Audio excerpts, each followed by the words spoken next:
Ali here again with you all. For today's training or course, I'm going to be pulling a lot from my experience within the Wraparound program. For those of you that are familiar, in Wraparound, we had a 24/7 on-call service for families in crisis. And also pulling from experiences as the backup supervisor for the safety team in Santa Barbara, which is our mobile crisis unit. And also from crisis work that I did with sexually exploited children or commercial sexually exploited children. And what I'll be talking about today about the brain is going to be what I have learned from Dr. Paul Baker. He is a neuropsychologist in the field. And in Wraparound, I worked very closely with him. He developed the person-brain model. And I'll be pulling from this, this model to help us understand today how the brain operates in crisis and how to de-escalate. I'll hand it over to Bella. Hey y'all, welcome back. For those of you that haven't been here, my name is Bella Restrepo. My pronouns are she, they. I'm a doctoral candidate at UCSB, which really just means I'm a researcher. So all of these sessions are, a lot of my research is pooled to support these sessions. When we're talking about the brain in particular, you know, as somebody that isn't a mental health worker, but that works parallel to a lot of mental health workers, I've had the opportunity to learn about a lot of the strategies that you all use, including the ones that we're going to talk about today. And it has been incredibly helpful. Just in all of my work and working with students, I'm an instructor at UCSB, in navigating the youth work that I do here and navigating, you know, even interpersonal dynamics. So what we'll be talking about today is definitely something that you can take back to your places of work, that you can teach to the families that you work with. And these tools are, of course, for mental health workers, but they're also an opportunity for us to empower communities to learn how to navigate crisis amongst themselves in areas of support with community members that they already feel comfortable with. So I do encourage you to share what you're learning today with the people that you work with. So today's session is called The Brain in Crisis. What we'll be discussing today is really the needs of a brain that is in an active crisis. So understanding the brain function of an individual that is actively experiencing a crisis is crucial for creating safety during crisis situations. So today, the things that we'll be discussing are the brain stress response, how it responds to crisis, how to assess the brain state of an individual who is in an active crisis, and how to respond to and reduce the crisis situation based on the brain functions that we've identified. And I know Eliana gave a little trigger warning before. I'd like to give another one just as a reminder. We will be talking about some heavy topics today. We won't be going into a lot of details. There won't be any graphic information shared with you. And I will give you a heads up before we jump into that.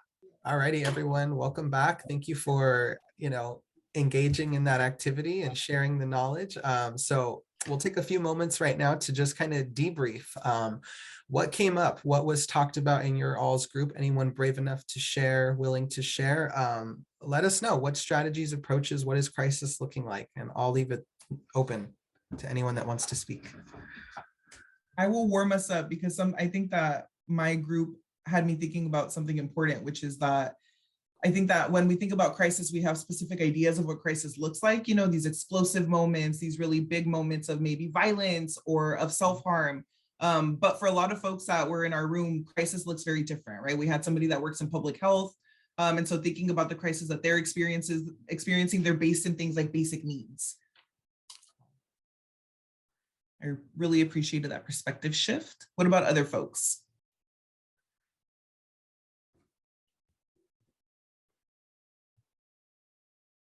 Also, feel free to use the chat. You can either drop your responses in the chat or you can unmute yourself.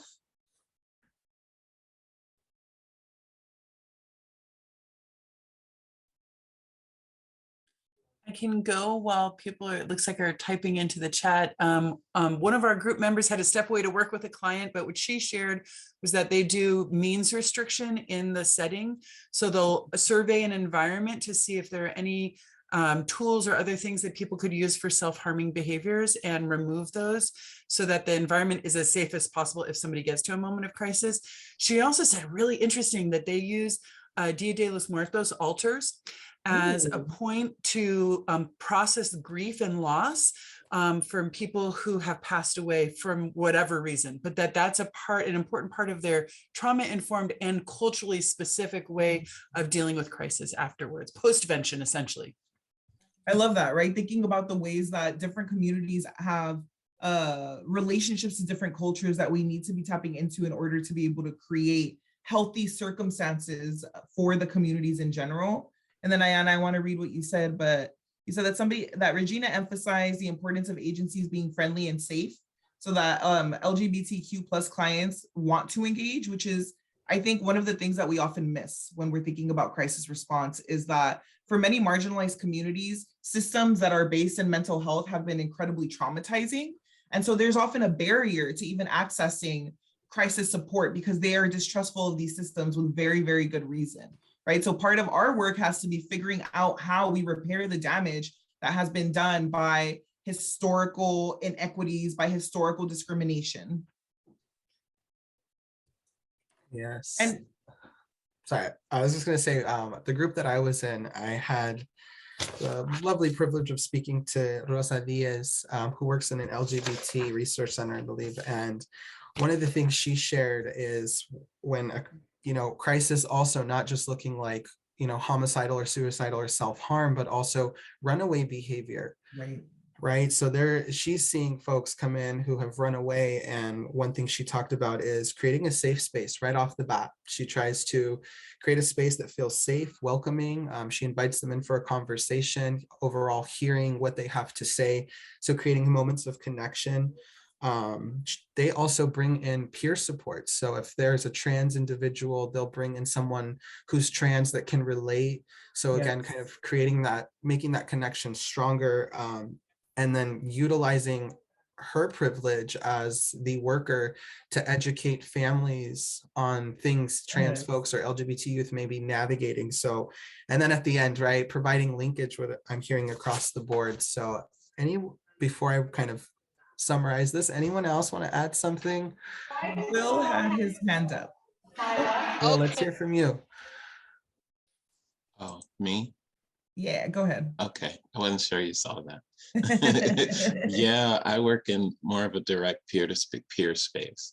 And so the organizations and agencies are, like you were just saying, Ali, and hello, everybody, are on another level because of those barriers, because of the drama and the trauma just going to an agency and often being looked at, quote unquote, like you're a problem instead of someone with a problem. We utilize in the self-help space things more like the phone. And so we can text particular people. We have fellow travelers level, where there's just people who you've met casually and creating a network of peers on that level. And then there's sponsors who might have 1 or 2 or 5 people that they support on a regular basis and ongoing fellow travelers. I'll use that term again. And then there are so many self-help organizations that I think are forgotten, like CODA, Codependence Anonymous, Adult Children of Alcoholics and Dysfunctional Families, Survivors of Incest Anonymous, and on, the obvious ones like Alcoholics Anonymous, where people are constantly getting together and sharing wisdom. And so those are spaces where a lot of people in crisis come to. And so when you come across a peer support specialist like myself, we're able to have that list, those relationships, and connect people with one another. Where the name Creating Connections came from, connecting people with one another directly, so that then we're building systems outside of a system. I love that. And inside of it. So yeah. Then there's, of course, the referral to agencies part on another level. Diversion from jail or hospitals, because people with peer support, it's evidence-based, and so people go to the hospital less often. They have shorter stays, things like that. So peer support, peer support. 100%, because peer support is based in community care, right? And we know that community care is one of the biggest protective factors for folks that experience mental health crisis. That's really beautiful work, Will. Thank you so much for sharing. Yeah, so I'm gonna, sorry to cut it short here, but I'm gonna just kind of wrap this up. And again, we'll continue these conversations in other courses that we'll have. But first of all, I just want to say a theme across the board here was one, creating safety, whether that was through taking a non-judgmental approach, actually having a physical space where folks can come to feel safe, you know, showing acceptance, whether we understand, you know, transgender identity or not. That was another thing that came up in my group. You all are creating connection with folks, right? Through validating, experiencing, creating text lines and phone calls that they can use, looping in their support systems, and overall just giving them a space to be heard. And then last thing I hear y'all doing is tapping into those resources and natural supports, peer supports, community supports, which again, all help us move away from law enforcement responding to this, because when we have those people that show up, we're more likely to have that experience of being validated and overall coming out of a state of crisis. So I'm going to take us over to the next slide in our training here. So like I said, in wraparound, we were a 24/7 on-call service. And one of the biggest trainings we received was through Dr. Paul Baker. And he kind of spoke he's a neuropsychologist, so he spoke a lot about the brain, but he talks about one specific model of the brain. So the triune brain, which is one mind, three brains. And so he is pulling from our neuroscientist, Paul MacLean, who created the triune brain model, which divides the brain into three regions. And he suggests that this brain is organized into a hierarchy, which is based on an evolutionary view of the brain development. Now, there's so much that can be said about this, but for the sake of this training, there are just a few things I think we need to tap on in regards to the brain. So he suggests that the survival brain, which is that red piece there, was acquired first, which is believed to be in charge of our primary instincts. So the reptilian brain, followed by the emotional brain, which is the blue, which is in charge of our emotions, our affect system. And then the executive brain, which is thought to be responsible for rational and objective thoughts, right? So these three brains are working together, but when we are in survival, other parts of the brain shut off. When we can make a safe space for somebody, we can now bring them into the emotional state. And once we allow them to feel loved, accepted, connected, now we can pull them into the executive state, which is where we want them to be. So I'll say when we're in danger, right, that red part of the brain is activated. We need to respond quickly. It's an act of self-preservation. So that reptilian survival brain is activated, overall preparing us for that fight flight response, right? So adrenaline, this is where adrenaline is released, cortisol throughout the body. So we'll see that come up in a crisis. When we do not feel connected, when we do not have positive emotions going on, so getting upsetting messages or experiences, the limbic system is stimulated, and again, releasing or not releasing chemicals such as like serotonin and dopamine, overall affecting our experiences of emotions. And then finally, when we're making decisions and able to solve problems and think with reason, we're using that executive brain. The neocortex is engaged without the involvement of the other two systems of the brain. So one thing Dr. Paul Baker talked about is that our brain, and this has been discovered in the last 30 years of neuropsychology and neuroscience, that the brain is made up of neuroplasticity, which means it can be rewired, retrained. So every time we intervene with an individual, we have a chance to create new memories, new experiences. So let's go ahead and break this down a little bit further, and we can go over to the next slide. Right, so I'm going to talk a little bit about the survival brain. I kind of briefly went over it, but in that we're triggered by the threat. So the skills that kick in are going to be that fight, flight, freeze, and we've now added fawn to it. We can't think clearly because, again, if we are in danger, we are not thinking about everything. We are just thinking, how do we get away from this danger? So in our work, what can that look like, right? That can be someone raging. That can be somebody having an anger outburst, acting out, harming themselves or others. But like you all mentioned, this can also look like runaway behavior. This can look like the lack of resources, the basic needs, thinking about Maslow's hierarchy of needs. Those things need to be met in order for us to get out of survival brain. So we may see this kind of come up in mental health disorders like anxiety and PTSD, right? Where our flight fright is activated, we are feeling a threat. This can be very common in populations like LGBT folks who are navigating violence, BIPOC folks who are navigating systemic and racist violence, domestic violence, youth and individuals who have survived trafficking or sexual violence. Or like you all mentioned in our breakouts, right? Poverty, lack of basic needs.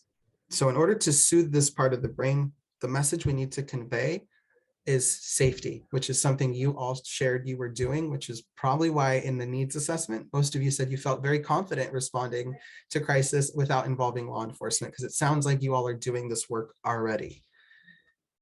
So when we're thinking about survival brain, I think that the most important takeaway that I've learned is this is where the need to survive lives, right? This is where fear lives. This is where our response to something that scares us or to something that makes us feel unsafe lives. This is the space where it's non-thinking, it's reactive, right? And so when we're thinking about, the person that shared that they're clearing out the room to keep somebody safe, this is that person recognizing that the person in crisis is in survival brain. And so I have to create safety in the environment because they're not going to be able to engage in safety planning or in, logic-based conversations. Right now, they need to feel safe. How do I create that? Right, which is why when law enforcement rolls up and they potentially have guns, even if they are not intending to harm, how are we going to bring that brain state back to, the thinking brain when, hey, there's a gun. And if I have seen things on the news that show guns equal violence or law enforcement resembles or symbolizes violence, then we're never going to get out of that brain state. Okay, we'll go on to the next slide here. So the emotion brain. So the emotion brain, like I said, is our response to feelings and emotions. So this one's going to be when we're upset. And how do we soothe this brain is through connection. Again, you all mentioned doing this. But this is part of the brain that gets triggered when things do not go our way. So it limits our ability to see another point of view.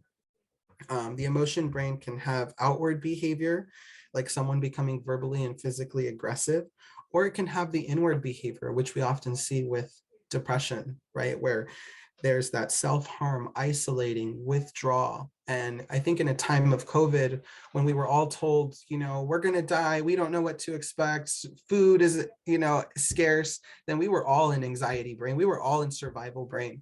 And then when we add like isolation and let's quarantine, we saw this in the statistics mentioned through the Trevor Project, how many youth were impacted and felt depression symptoms go up because we are human. The brain is hardwired for connection. And so when we can provide safety and then in addition add a sense of connection, we bring that person into a state of being able to tap into that third part of the brain. So again, we can see this with depression. We can see this with borderline personality disorder, other mood disorders that we may see. So overall, when someone is experiencing that disconnect. When we think about the emotional brain, I think that we think that this is not the space where violent outbursts live, but very often, these big kind of shows of these big outbursts that are associated with crisis are often triggered by the emotional brain, right? This big feeling of disconnect, because without that connection, the feelings of isolation that come with things like depression become really overwhelming. And so when we think about the emotion brain, this is where so what the screen says perspective, and what that means is that this is where the ways that we perceive the world live. We all have different perceptions of the world based on our own personal experiences. This is the part of the brain that houses those perspectives. This is the part of the brain that houses our responses to the feelings of disconnection. So soothing the emotion brain in moments of crisis will also help to de-escalate that. And again, as a reminder, to soothe the emotional brain, the goal is connection.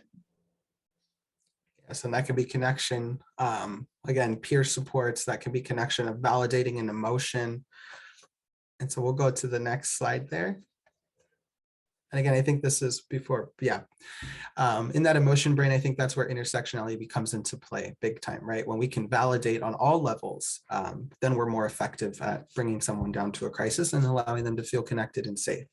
But lastly, this one will be brief. This is our executive brain, right? When we are in this brain state, we are not only surviving, but thriving. And this is where we want all of the people we work with and ourselves to be constantly in a constant place where we can increase awareness, overall seeking to understand what can I learn from my experiences? What can I learn from anything I'm navigating?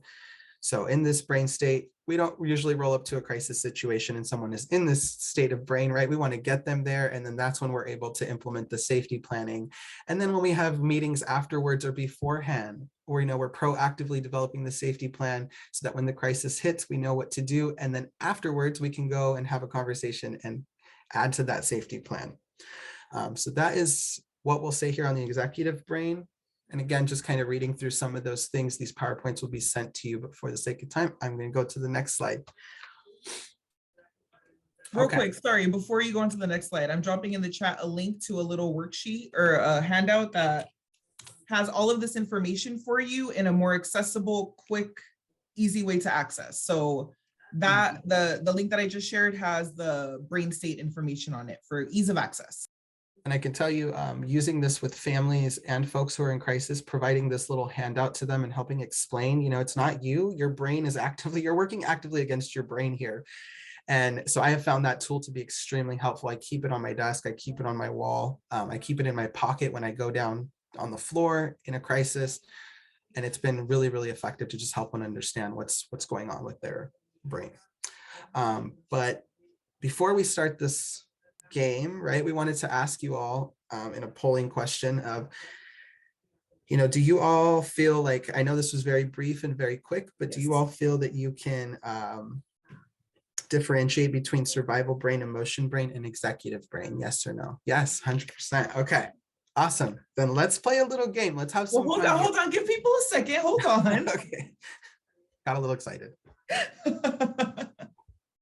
Yeah, and I mean, y'all are probably already doing this, right? You're probably even if we're not calling it emotion brain, survival brain, you're probably already actively having to identify the brain state of an individual who is in crisis. So it makes a lot of sense to me that you are already able to do this. All right, let's get into name that brain state. So this is a little game we're going to play over polling. We got 13 responses in the poll, and I think we have about 20 people in the room. So I'm going to encourage everybody else to get ready for these polls. So what we're going to do is we're going to read you the kind of case study information, and you're going to help us identify what brain state the person is in.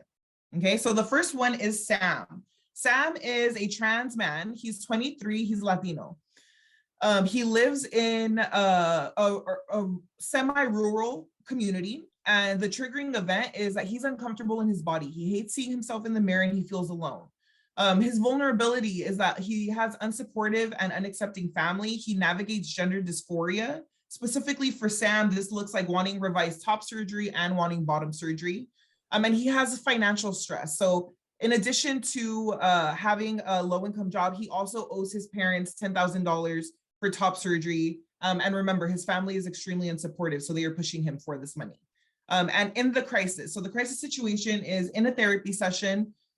He's expressing suicidal ideation and hopelessness. He says he feels it daily, and he presents extremely tearful. And this is a case that Ali had, this is one of Ali's cases. So take a minute to sit with this information, and then we're gonna pull up the poll, and you're gonna help us identify the brain state of Sam. And you can move the poll over to read the demo information if you need to, okay? Yes, he's an emotion brain. Break it down for us, Ali. How can we tell that he's an emotion brain? So, right, we talked about the emotion brain has a need to feel loved, accepted, and connected. And so in this, I tried to really convey that he did not have that source of support and connection, and he did not feel connected with his body, right? He hates looking at himself in the mirror. So not just like connected into others, but connected in relation to self. And he can definitely go into survival brain if he felt unsafe, right? If he shared with me, I go home to a very violent household, I don't feel safe. We might have seen that. And I want to say that sometimes the survival brain and emotion brain, sometimes they can go hand in hand. We may see one with both. So let's go on to the next one. another little case study here. Yeah, so sorry we're speeding through this, y'all. We started about 15 minutes late, so we're gonna have to skip 2 of these. All right, next one is so Maria. She's a female cis presenting, 16 years old, and she had just migrated to the US at age 14, so she had 2 years here. So the triggering event is that she had recently escaped a trafficker. I'm so sorry, y'all. I'm so sorry. This is Name That Brain State is the part where we're gonna be talking about potentially triggering events. So if you would like to leave the room, please do so. Apologies for forgetting to name that. Okay, so the triggering event here is that she had recently escaped her trafficker who had kidnapped her. She returned home where the trafficker lived in the same community and had been released from jail 2 days after her being found, right? So she had a history of being sexually exploited and abused from family in Mexico, migrated at 14. She felt very disconnected from her mother and her siblings. And after this happened to her, she felt extremely unsafe in her community.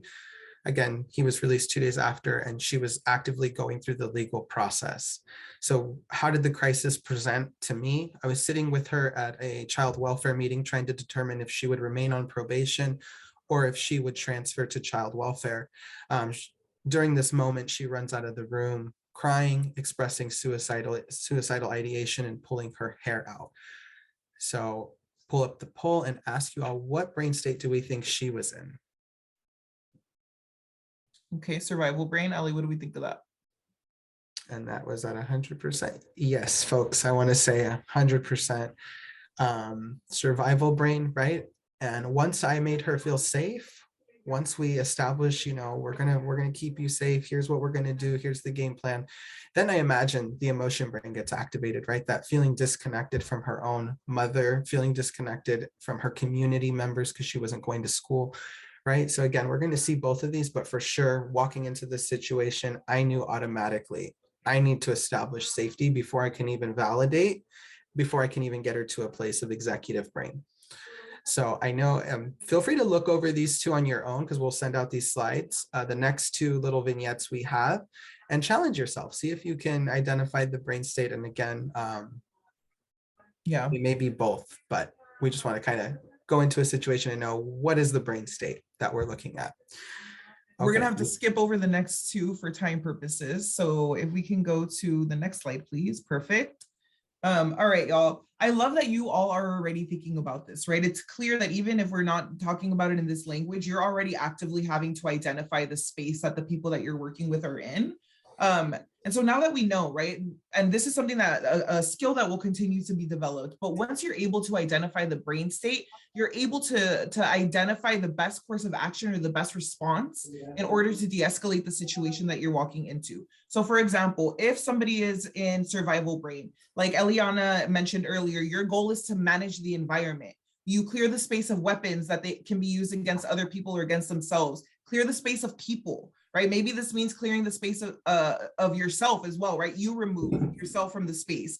If it's a person raging, right? Maybe we let them rage because that moment of intense crisis doesn't last forever, right? The human body, it does not have endless stores of energy. So the elevated active crisis situation cannot last forever. So if we remove the weapons and the people that can be harmed during that active crisis, then we're able to maintain a level of safety. Maybe not complete safety, because we know that if this includes self-harming behaviors, then this can be something that is, really difficult to do. But in these moments, we have to also keep ourselves and other people safe. For some situations, that may mean just clearing the space and letting the person rage until they're in a position where maybe they're in emotion brain, where you're able to safety plan a little bit, talk them down, validate the experiences, help them feel connection to eventually get them to the point of executive state. I'm so sorry I'm rushing through these, y'all, but when we're thinking about emotion state, the goal is connection. So how do we do that? We help them to identify the emotion that they're feeling. We help them give language to it. We help them make sense of the thing that they're feeling, right? So this sometimes this means connection to community, but in the example that Ali shared, this can also mean connection to self, right? Connecting the things that they're feeling with larger narratives about their lives. And then when we think about executive state, the goal here is problem solving. So again, you're likely not walking into a crisis situation with somebody in executive brain.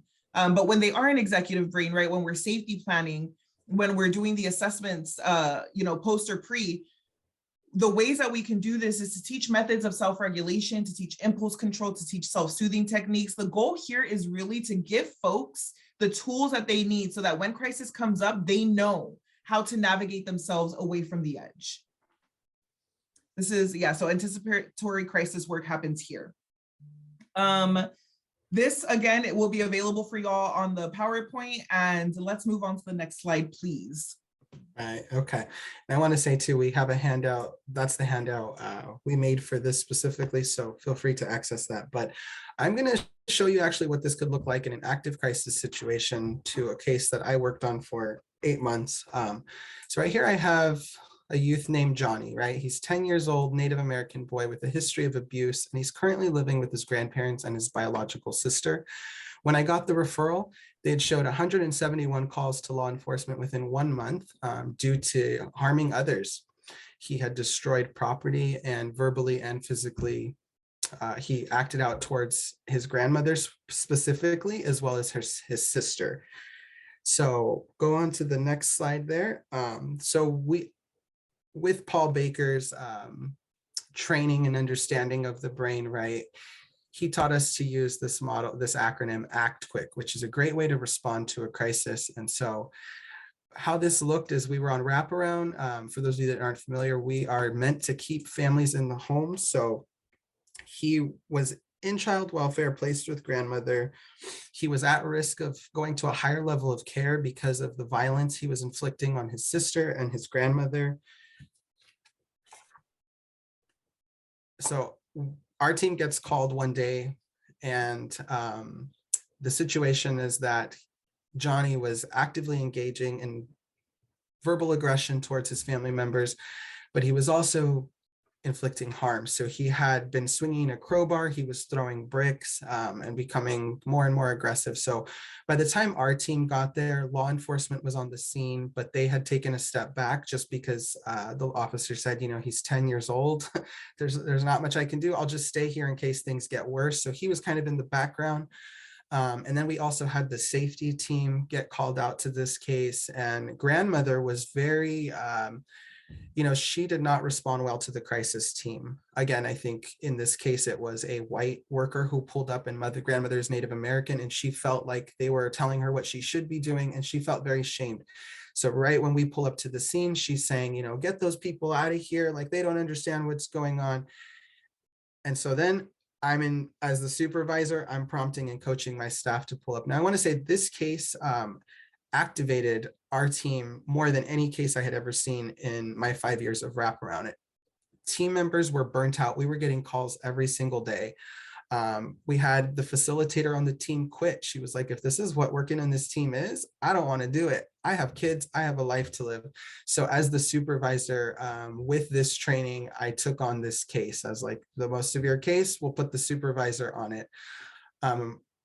So in Act Quick, there is a handout as well for this to kind of prompt you on how to use this. But so I pull up to the scene. Obviously, he's in survival brain, right? He's throwing things. So given that the violence was targeted at his grandmother and his sister, my thing was like, okay, everyone go inside the house. He's outside right now.